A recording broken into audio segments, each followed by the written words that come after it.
അപ്പോൾ ശ്രീ അനിൽ കെ ആൻ്റണി ഇപ്പോൾ പത്തനംതിട്ട പാർലമെൻറ്റ് മണ്ഡലത്തിൽ മത്സരിക്കാൻ വന്നതിന് ശേഷം അദ്ദേഹം കോൺഗ്രസിനെതിരെ തുടരുന്ന ചില ആക്രമണങ്ങളുണ്ട്. എന്തൊക്കെയാണ്? അപ്പോൾ അദ്ദേഹം ആദ്യം പറഞ്ഞത് കോൺഗ്രസ് ഓഫീസ് പൂട്ടി പാകിസ്ഥാനിലേക്ക് പോകണം എന്നൊക്കെയാണ് അദ്ദേഹം പറഞ്ഞത്. ആര് ഉദ്ഘാടനം ചെയ്ത ഓഫീസാണ്?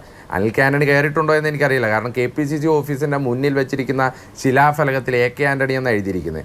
ആ KPCC ഓഫീസിട്ട് കയറുമ്പോൾ ആദ്യം വലതുവശത്ത് കാണുന്ന മുറി വർക്കിംഗ് കമ്മിറ്റി അംഗമായ ശ്രീ AK ആൻ്റണിയുടെ മുറിയാണ്. അതായത് AK ആൻ്റണിയെ ആ ഓഫീസിൽ നിന്ന് പറഞ്ഞ് പുറത്തു വിട്ട് ആ ഓഫീസ് പൂട്ടി AK ആൻ്റണി ഉൾപ്പെടെയുള്ള ആളുകൾ പാകിസ്ഥാനിൽ പോകണമെന്നാണ് അനിൽ ആൻ്റണി അവിടെ ഉദ്ദേശിച്ചത്. അത് മാത്രമല്ല, അദ്ദേഹം ഇന്നലെ പറഞ്ഞത് ശ്രീ AK ആൻ്റണി വളരെ കൃത്യമായി ഈ സംസ്ഥാനത്തോട് വിളിച്ചു പറഞ്ഞു. എന്താണ്?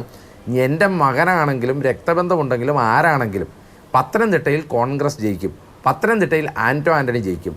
RSS എന്ന് പറയുന്ന അല്ലെങ്കിൽ BJP എന്ന് പറയുന്ന വർഗീയ കക്ഷി ഈ രാജ്യത്ത് തോൽക്കണം, രാഹുൽ ഗാന്ധിയുടെ ഇന്ത്യൻ നാഷണൽ കോൺഗ്രസിൻ്റെ നേതൃത്വത്തിലുള്ള സർക്കാർ വരണം. ഇത്രയും വളരെ കൃത്യമായി ക്ലാരിറ്റിയോടുകൂടി ഈ സമൂഹത്തോട് പൊതുസമൂഹത്തോട് വിളിച്ചു പറഞ്ഞ ആളാണ് ശ്രീ AK ആൻ്റണി. അതിനെ മറുപടിയായി അനിൽ ആൻ്റണി പറഞ്ഞത് കാലഹരണപ്പെട്ടു പോയ നേതാവും കാലഹരണപ്പെട്ടു പോയ പ്രസ്ഥാനവുമാണ് എന്നൊക്കെയാണ്. അപ്പോൾ ഇതുപോലുള്ള ജൽപ്പനങ്ങൾ അനാവശ്യമായി ഈ കാലം അത്രയും ശ്രീ മാധു ഒറ്റ സെക്കൻഡ്, അതായത് ഈ കാലം അത്രയും ശ്രീ അനിൽ കെ ആൻ്റണി ജീവിച്ചു വന്നത് നിങ്ങളൊന്ന് ആലോചിക്കണം.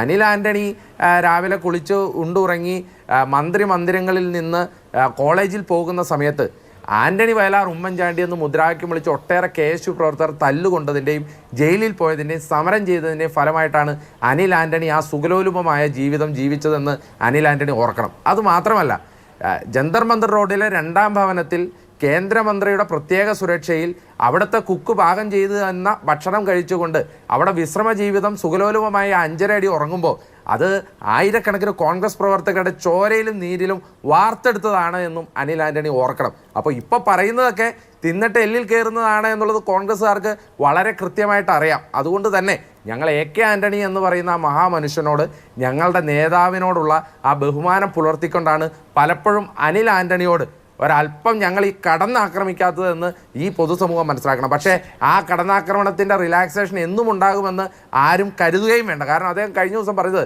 2019 രാഹുൽ ഗാന്ധിയെ പ്രധാനമന്ത്രിയാക്കണമെന്ന് AK ആൻ്റണി പറഞ്ഞു. എന്നിട്ട് രാജ്യം തിരസ്കരിച്ചു. അതുകൊണ്ട് കാലഹരണപ്പെട്ട നേതാവാണ് AK ആൻ്റണി എന്നൊക്കെയാണ് പറഞ്ഞത്. ഈ 2019 ഇത് പ്രചരണം നടത്തുവാൻ വേണ്ടി ഈ കോൺഗ്രസ് പാർട്ടി ഏൽപ്പിച്ചത് ഈ അനിൽ ആൻ്റണിയെ പോലുള്ള മരപ്പാഴുകളെയാണ്. അപ്പോൾ അതുകൊണ്ട് തന്നെയാണ് അന്ന് ഞങ്ങൾ പരാജയപ്പെട്ടതെന്നുള്ള ശക്തമായ ബോധ്യവും ഞങ്ങൾക്കുണ്ട്. അതുകൊണ്ട് ഈ അനിൽ ആൻ്റണി ഇനിയും കൂടുതൽ കാര്യങ്ങളൊക്കെ കോൺഗ്രസിനെ ആക്രമിച്ച് കേരളത്തിൽ പറയാൻ മറുപടി പറയേണ്ടി